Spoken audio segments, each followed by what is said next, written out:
dan satu pada sifat itu ialah ibarat ternafikan muttasil.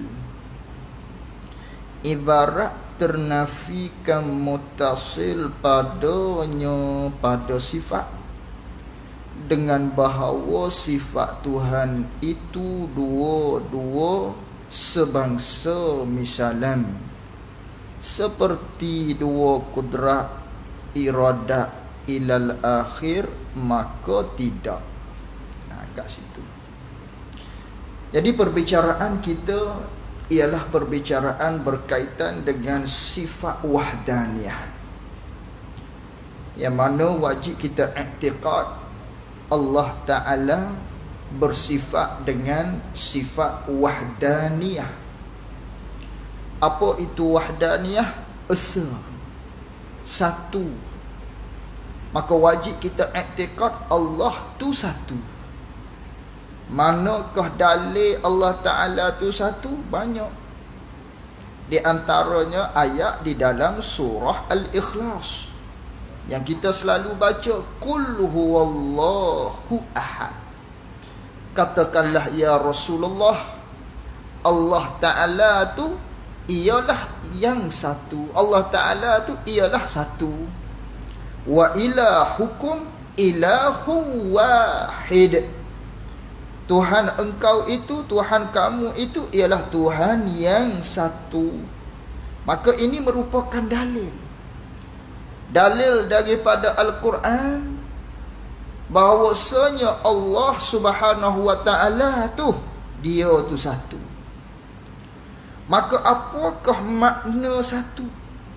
Makna ahad hak dalam Al-Quran, Qul huwallahu ahad. Ahad di situ satu-satu dengan makna macam mana? Maka inilah huraian yang dihuraikan oleh ulama. Hak kita nak belajar ni, hak telah kita belajar dah sebelum ni, huraiannya sedikit. Inilah makna pengertian bagi kata Allah itu satu. Maknanya kita belajar sifat wahdaniyah, menafsirkan ayat Qul huwallahu ahad. Belajar sifat wahdaniyah dalam kitab-kitab ilmu usuluddin, sifat 20 kitab tauhid berkaitan dengan sifat wahdaniyah. Hak ni ialah nak hurai tafsiran ayat Quran. Hak Allah Ta'ala kata, hak Allah berfirman, Qul huwallahu ahad. Maknanya belajar tafsir lah, seolah-olah belajar tafsir Qul huwallahu ahad. Begitu. Jadi wahdaniyah. Jadi sifat wahdaniyah, apa itu sifat wahdaniyah? Allah tu satu. Maka satu Allah Ta'ala, apakah maksud? Maksud satu Allah Ta'ala ni terbahagi pada tiga. Satu pada zat, maka ada dua makna. Satu pada sifat, maka ada dua makna. Satu pada perbuatan, maka ada dua makna. Jadi bila sebut Qul huwallahu ahad, Allah itu satu, satu tu ada banyak makna. Dalam Quran hanya sebut begitu saja, Qul huwallahu ahad. Sesungguhnya Allah Ta'ala tu satu. Katakanlah ya Rasulullah, Allah tu ialah yang, Allah Ta'ala tu ialah satu. Maka satu tu ada banyak makna. Satu tu, satu pada zat ada dua makna. Satu pada sifat ada dua makna. Satu pada perbuatan ada dua makna. Maka satu pada zat ada dua makna. Makna yang pertama ialah zat Allah hanya satu. Zat Allah hanya satu. Tuhan kita yang bernama Allah, Allah ni ialah satu zat yang disembah dengan sebenar, yang mesti ada dia. Dia tu satu je. Tidak ada dah yang lain. Bukan dua, bukan tiga, bukan empat, bukan lima. Tidak. Allah hanya satu. Itu satu pada zat, makna yang pertama. Itu mudah kita faham. Satu pada zat, makna yang kedua ialah zat Allah Ta'ala ialah satu zat yang tak boleh untuk kita nak gambarkan, untuk kita nak silaukan, untuk kita nak fardukan, belah dan bahagi. Tak boleh. Dengan maknanya zat Allah Ta'ala ni satu sungguh dia, satu semati. Bukanlah satu zat yang boleh untuk kita gambarkan, nak belah, nak bahagi, nak kerak, tak boleh. Adapun kalau kita kata contohnya hak makhluk ni, kita kata kita ni satu, seorang, satu. Mikrofon, satu batang mikrofon. Seekor lembu, satu buah surau. Maka kesemua yang kita sebutkan tadi satu, seorang, satu. Satu batang mikrofon, satu. Sebuah surau, satu. Sebutir kereta, satu. Maka adakah satu pada ilmu usuluddin hak kita sebutkan demikian tadi? Tidak. Tidak dinamakan satu dalam ilmu usuluddin yang telah kita sebutkan demikian tadi. Seorang, seekor, sebutir, sebuah. Ini tidak dikatakan satu dalam ilmu usuluddin. Sungguh pun di bibir mulut kita kata satulah. Seekor lembu, sebuah surau. Tapi dalam ilmu usuluddin tak nama satu tu. Kerana apa? Kerana seorang, seekor lembu katakan. Walaupun dikatakan satu seekor lembu, tapi ianya terdapat padanya beberapa juzuk. Di seekor lembu tu boleh kita nak fardukan.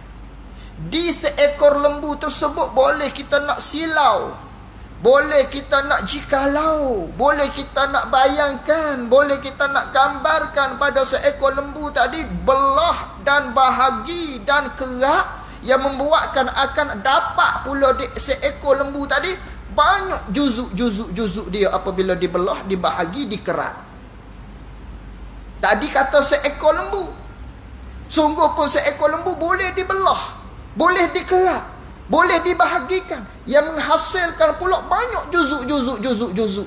Tidak dikatakan satu hak sebagaimana hak kita nak maknakan hak di Allah Ta'ala. Itu bukan makna satu begitu. Maknanya zat Allah bukan begitu. Zat Allah bukan sejenis zat yang boleh difardukan, yang boleh nak dikira-kirakan, nak disilaukan, nak dibayangkan. Belah boleh berapa contohnya? Tak boleh, bukan jenis macam tu. Ini panggil esa Allah pada zat. Dengan bahawa zat Allah Ta'ala satu sengerti dengan maknanya, makna yang kedua, zat Allah bukan sejenis zat yang boleh dibelah bahagi, bukan sejenis zat yang boleh disilau, yang boleh difardu, yang boleh kita nak kalau belah bahagi dan lain-lain daripadanya. Itu satu sungguh zat Allah Subhanahu wa Ta'ala. Bukan jenis bertindan-tindan, bukan zat Allah jenis berkapuh, jenis ada juzuk dia zat Allah Ta'ala. Bukan begitu. Waktu kalau bukan begitu, laisa kamitslihi syai', hak telah kita belajar dah di mukhalafatuhu ta'ala lil hawadis. Itu makna satu pada zat, dua makna padanya. Kemudian pada malam ni nak sambung satu pada sifat pula. Jadi satu pada sifat ada dua makna. Kata pengarang rahimahullah ta'ala, makna yang pertama dulu. Dan satu pada sifat itu. Ni hak makna yang pertama. Dan makna satu pada sifat itu bagi makna yang pertama ialah ibarat ternafi kam muttasil. Satu pada sifat makna yang pertama ialah ibarat daripada ternapinya kam muttasil padanya pada sifat. Yakni bukannya kam muttasil padanya pada sifat Allah. Apa itu kam muttasil? Kam muttasil ni apa kam muttasil? Nak cerita kam muttasil dulu. Hak dikatakan bukan begitu sifat Allah. Kam muttasil ni dengan bahawa macam ni. Dengan bahawa sifat Tuhan itu, ni hak bukan ni. Hak dikatakan kam muttasil. Kam muttasil ni maknanya beberapa bilangan yang berhubung. Beberapa bilangan yang berhubung di sesuatu. Maknanya macam ni. Dengan bahawa sifat Tuhan itu, ni hak bukan ni. Dengan bahawa sifat Tuhan tu dua-dua, tapi dua-dua tu sebangsa. Dua-dua tu yakni dari jenis yang sama. Misalan, itu sebangsa maknanya dari jenis hak sama. Contohnya, dua-dua dari jenis hak sama. Sifat Allah ni, hak ni bukan ni sama sekali. Seperti ada di Allah Ta'ala tu dua kudrat. Iradat, yakni dua iradat, tiga iradat ke, empat iradat ke, ikut ke? Ikutlah banyak. Banyak sifat kudrat di Allah. Paling kurangnya dua kudrat. Ataupun dua iradat. Ilal akhir, itu rumus. Maknanya bilang sendirilah. Maknanya kalau kita nak kata ada 10 sifat sama di Allah. Ada 10 sifat basar di Allah. Ada 15 sifat kalam di Allah Ta'ala. Maka ini semua dikatakan kam muttasil. Maka Allah Ta'ala tidak begitu. Maka tidak. Sifat Allah Ta'ala bukan begitu. Maknanya begini. Kita sebut hak luar. Itu hak baca dalam kitab. Hak luarnya begini. Huraian luarnya. Sifat Allah Ta'ala kita maklum dah sebagai i'tiqad secara umum, secara ijmal. Wajib kita kena i'tiqad sifat Allah Ta'ala banyak sifat Allah. Jadi dah sifat Allah Ta'ala banyak, tak terhingga banyaknya sifat Allah Ta'ala. Banyak sifat Allah Ta'ala yang tak terhingga banyak ni dari jenis yang sifat Allah banyak, tapi sifat Allah Ta'ala sungguh pun banyak, tapi banyak dia tu jenis dia lain. Ada satu di Allah Ta'ala. Sifat Allah banyak, sungguh pun banyak, perkara tu lain-lain sifat dia. Lain-lain. Bukan dengan maknanya zat Allah Ta'ala sifat dia banyak sifat Allah Ta'ala ni ada 10 sifat sama di Allah. Ada 15 sifat kudrat di Allah. Ada 3 sifat iradat di Allah. Ada 7 sifat basar di Allah. Hak ni tidak. Hak ni dikatakan kam muttasil pada sifat. Maka tidak begitu. Sifat Allah banyak. Ya, banyak sifat Allah. Itu wajib kita i'tiqad. Sifat Allah banyak. Asalkan sifat tersebut menunjuk atas sempurna ialah sifat Allah. Jadi sifat Allah tu banyak. Walaupun banyak satu. Gitu. Contoh begini, bandingnya. Kita ada anak, kita bagi tahu pada anak kita hari ni kena beli barang banyak sikit ni. Kena beli barang banyak. Banyak kamu kena beli barang. Kita pesan pada anak kita besar dah. Barang dapur banyak tidak ada ni. Kena beli banyak barang ni, kena pergi Ekonseh, NSK ke dan misa-misa yang lain contohnya. Jadi banyak barang kena beli ni. Mu kena pergi beli. Kita pun pesan pada dia, kita tulis pada dia. Beli sebotol sos Beli sebotol sos tomato. Tadi sos cili, hak ni sos tomato. Beli sebotol kicap. Beli sebungkus gula. Beli satu tin margarin, satu tin susu contohnya. Tu banyak tu. Tapi satu. Banyak tadi pesanan kita. Tapi satu-satu je. Satu botol sos, satu botol cili, satu botol kicap, satu tin susu, satu tin Milo. Banyak barangnya, tapi satu-satu. Demikianlah sifat Allah. Sifat Allah tu banyak, tapi lain-lain. Bukan dengan kata sifat Allah banyak, oh ada 10 kudrat di Allah. Sifat sama pula ada 15 di Allah. Sifat kudrat ni kerana banyak Allah Ta'ala buat, ada banyak di Allah sifat kudrat. Bukan begitu. Sifat kudrat ada satu di Allah. Sifat iradat ada satu di Allah. Sifat ilmu ada satu di Allah. Sifat haya ada satu di Allah. Sifat basar kalam ada satu di Allah. Sifat tu banyak, tapi satu-satu. Itu dia katakan esa pada sifat.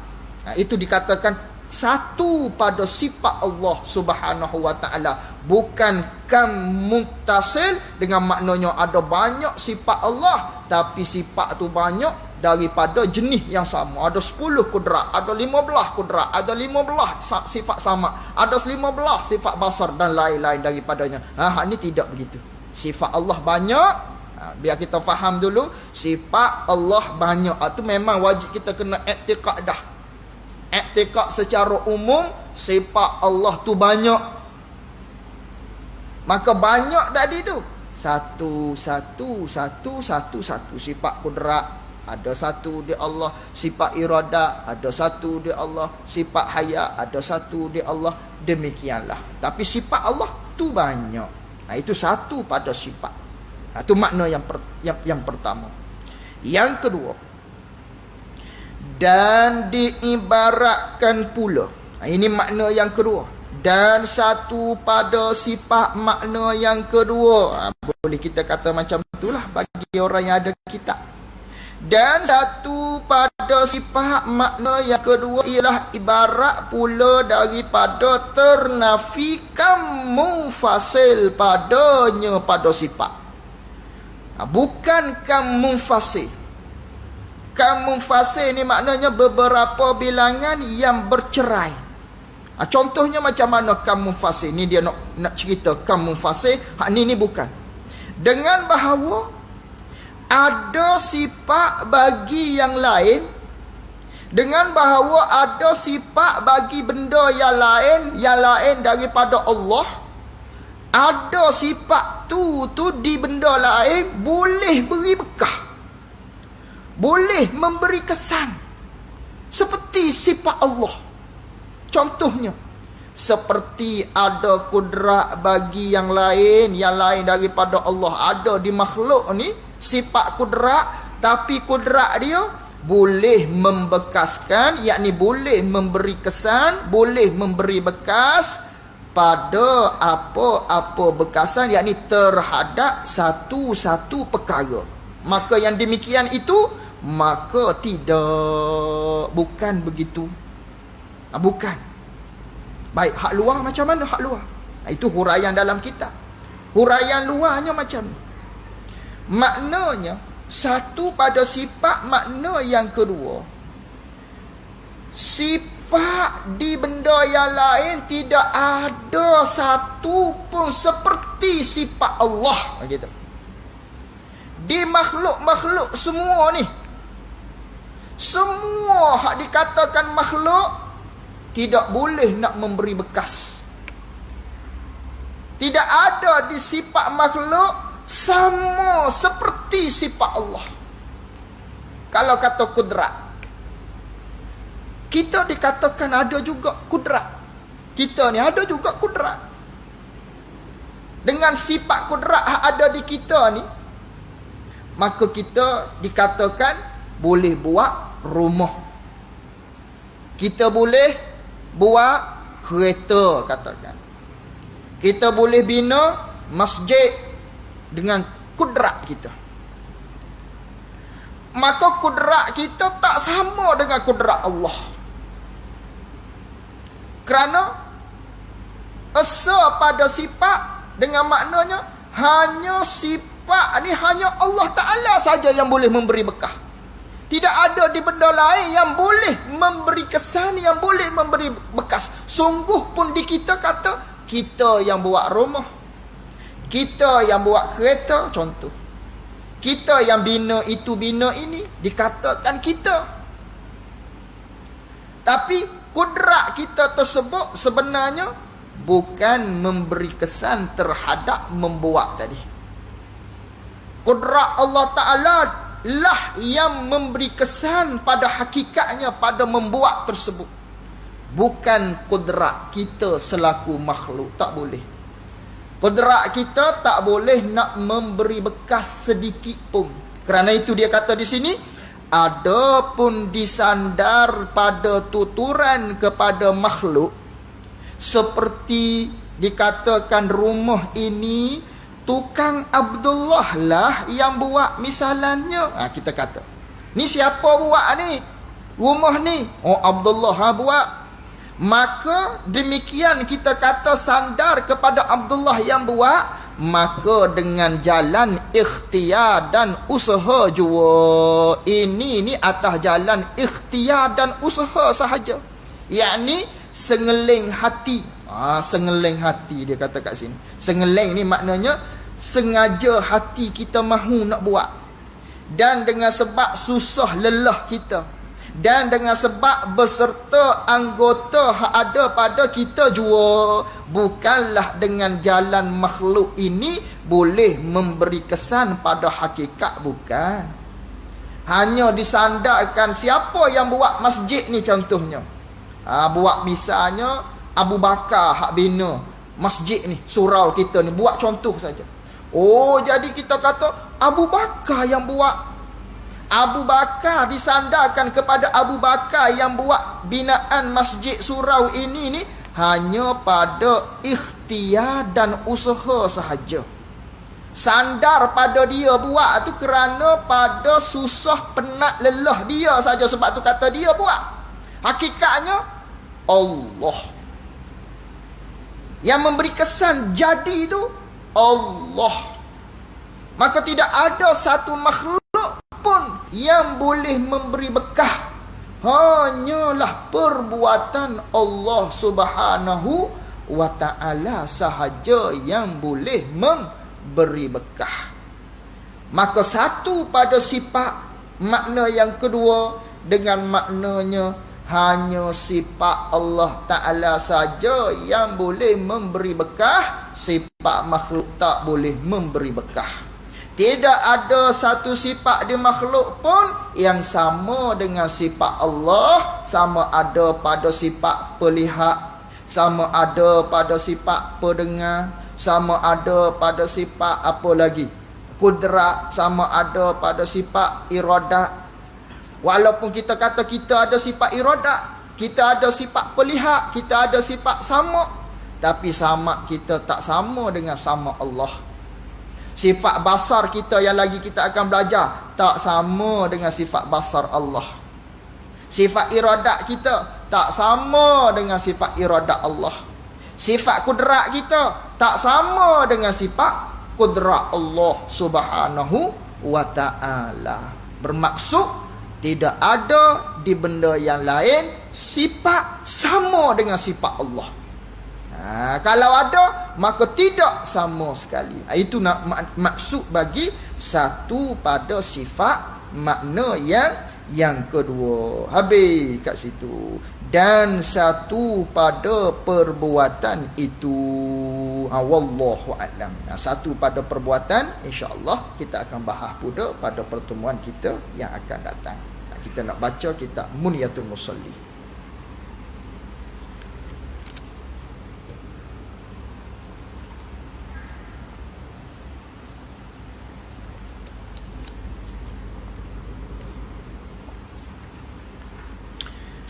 qala al-muallif rahimahullahu ta'ala. Kitab Muniyatul Musalli, kalau kita jawi muka surat 18 baris yang ke-5 dibilangkan daripada bawah. Kata pengarang, kemudian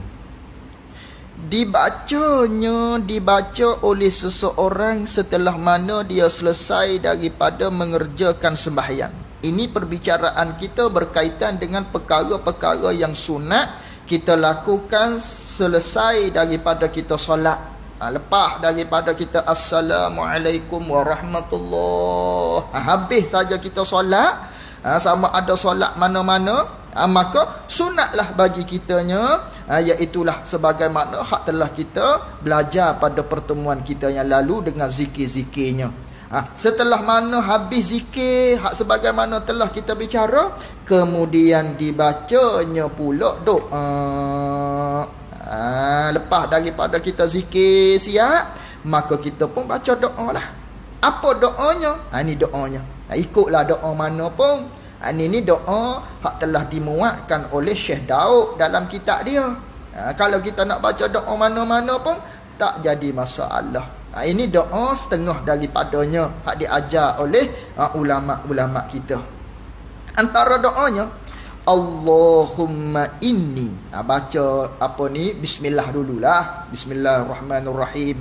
Alhamdulillahirabbil alamin, wassalatu wassalamu ala asyrafil anbiya'i wal mursalin wa ala alihi wa sahbihi ajma'in. Paling kurang muqaddimah, baru masuk ni. Allahumma inni as'aluka mujibati rahmatik. Hei Tuhanku, sesungguhnya aku minta kepada Engkau, wahai Tuhanku, wahai Allah, aku minta kepada Kamu akan segala apa perkara yang menjadi sebab agar aku dapat rahmat Engkau. Aku minta padamu, ya Allah, apa-apa perkara yang menjadi sebab kepada rahmat-Mu, aku minta, hei Allah. Ini doa dia. Wa azaima maghfiratik. Hei Tuhanku, aku minta kepada Engkau, wahai Tuhanku, akan segala amal-amal yang aku buat ni dapat akan keampunan daripada Engkau. Dengan amal yang aku buat ni menghasilkan bagi aku keampunan daripada Engkau, hei Allah. Wal ghanimata min kulli birrin, dan aku minta kepada Engkau, wahai Allah, akan kelabaan daripada tiap-tiap kebaikan. Beri kepada aku banyak kebaikan kepada aku, hei Allah. Wassalamata min kulli ismin. Hei Tuhanku, aku minta kepada Engkau akan keselamatan daripada tiap-tiap dosa. Aku minta selamatlah diri aku daripada dosa-dosa, hei Allah. Wal fauza bil jannah. Hei Allah, aku minta kepada Engkau akan keberuntungan, iaitulah dengan mendapatkan syurga Engkau, wahai Allah. Wan najata minan nar. Aku mohon kepada Engkau, wahai Allah, lepaskanlah aku daripada azab neraka Engkau, hei Allah. Allahumma ighfir lana, ya Allah, ampunkanlah aku, ya Allah. Warhamna, ya Allah, rahmatilah aku, ya Allah. Kasihani belahlah aku, ya Allah. Kasihanlah aku, hei Allah. Warda anna, ya Allah, redalah Engkau kepada aku, ya Allah. Wa taqabbal minna, ya Allah, terimalah segala amal-amal aku hak aku buat, ya Allah. Wa adkhilnal jannah, ya Allah, masukkanlah kami ni ke dalam syurga, ya Allah. Wa najjina minan nar, lepaskanlah kami ni daripada neraka, ya Allah. Itu doa dia. Waslih lana sya'nana kullahu, ya Allah, Engkau perbaikilah segala kelakuan-kelakuan kami kesemuanya. Kalau ada hak cacat celah, Engkau baikilah, ya Allah. Allahumma inni as'aluka sabata fil amri. Ya Allah, aku memohon kepada Engkau, ya Allah, akan memberi ketetapan kepada segala pekerjaan-pekerjaan yang baik. Hak baik-baik aku buat, Engkau berilah taufik hidayah kepada aku agar aku buat tu secara istiqamah, beri ketetapan. Wal azimata, beri juga kepada aku tetap hati, warusyda, beri kepada aku petunjuk, wa as'aluka syukra ni'mataka, ya Allah aku mohon kepada engkau akan kesyukuran nikmat-nikmat yang engkau beri kepada aku, wa husna ibadatika, dan aku mohon kepada engkau akan berperelokkan ibadat hak aku buat, walisanan sadiqa, aku mohon kepada engkau ya Allah berikanlah kepada aku lidah percakapan kalau aku cakap, percakapan hak sebenar, bukan percakapan hak bohong. Wa qalban saliman, engkau anugerahkanlah kepada aku juga hati yang salim, hati yang bersifat dengan sifat yang baik-baik, yang tidak bersifat dengan sifat yang dicela. Wa a'udzubika min syarri ma ta'lam, ya Allah aku berlindung kepada engkau ya Allah daripada kejahatan-kejahatan, daripada apa yang engkau tahu. Wa astaghfiruka mimma na'lam, dan aku mohon kepada engkau daripada sekalian dosa-dosa hak engkau tahu. Innaka anta allamul ghuyub, sesungguhnya engkaulah ya Allah Tuhan yang sangat mengetahui segala perkara-perkara yang ghaib. Itu maksud doa. Wa sallallahu ala sayyidina Muhammadin wa ala alihi wa sahbihi wa sallam. Subhana rabbika rabbil izzati amma yasifun, wa salamun alal mursalin, walhamdulillahi rabbil alamin. Itu doa yang telah dimuatkan di dalam kitab Muniyatul Musalli. Kita nak amal doa-doa mana sekalipun, tak kisahlah. Nak hafal hak doa dalam kitab ni pun comel juga. Begitu. Cuma ada tambahanlah sedikit lagi, kita kena tambahlah maknanya doa kepada ibu bapa kita. Kerana kata setengah ulama, kalau kita tak berdoa kepada kedua ibu bapa kita di dalam doa kita, maka dibilangkan kita ni seolah-olah seperti derhaka pada ibu bapa. Seolah-olah. Kerana besar sangat jasa dia ni. Dengan asbab dia lah kita ada ni. Maka kita kena minta ampun kepada kedua ibu bapa kita. Allahumma firli warhamni Allahumma firlana wal walidaina, Allahumma firli wal walidayya warhamhuma kama rabbayani shaghira. Kalau secara umum, secara ramai, Allahumma firlana warhamna, macam mana dah? Jadi pelik dah. Itulah hak kita dah baca selalu tu. Allahumma firlana warhamna, Allahumma fil lana wali walidaina, begitu. Allahumma fil lana wali walidaina warhamhuma kama rabbauna shighara. Begitu. Jadi dia pening, tukar-tukar kepada khitab kepada kita seorang ataupun ramai-ramai, tukar nana kat belakang. Dia begitulah. Itu doa-doa yang perlu kita berdoa ketika mana kita selesai daripada sembahyang. Sikit lagi. Kemudian Kemudian dibaca pula, lepas daripada kita berdoa, kemudian dibaca pula muawwizataini. Apa muawwizataini? Surah Al-Falaq dan juga surah An-Nas. Baca hak tu. Dan dibaca kemudian daripada sembahyang subuh dan maghrib pula. Ini wirid-wirid lah. Wirid-wirid setelah daripada kita selesai daripada mengerjakan ibadat sembahyang. Kalaulah sembahyang tu subuh, sembahyang maghrib, baca hak ni. Raditu billahi rabba wa bil islami dina wa bi Muhammadin nabiyya 3 kali. Dibaca juga Allahumma ajirna minan nar 3 kali. Dibaca lagi Allahumma inni as'alukal jannah 3 kali. Baca lagi a'udzu bikalimatillahi tammati min syarri ma khalaq 3 kali. Ni hak solat subuh dengan maghrib. Baca lagi bismillahillazi la yadurru ma'asmihi syai' Bismillahillazi la yadurru ma'asmihi syai' fil ardi wala fis sama' wa huwas sami'ul alim 3 kali. Baca lagi Allahumma anta rabbi la ilaha illa anta khalaqtani wa ana 'abduka wa ana ala ahdika wa wa'dika mastata' a'udzubika min syarri ma sana' abu'u abu bi ni'matika wa alayya abu laka bin zambi faghfirli fa innahu la yaghfiru dzunuba illa anta. Bacalah, dia kata, setelah mana selesai daripada solat subuh dan maghrib akan wirid-wirid tersebut. Habis kat situ. Dan demikian lagi sayugianya diamalkan beberapa aurat ini. Wallahu a'lam wa ilmuhu wa atam. Jazakumullahu khairan jazak. Assalamualaikum warahmatullahi wabarakatuh.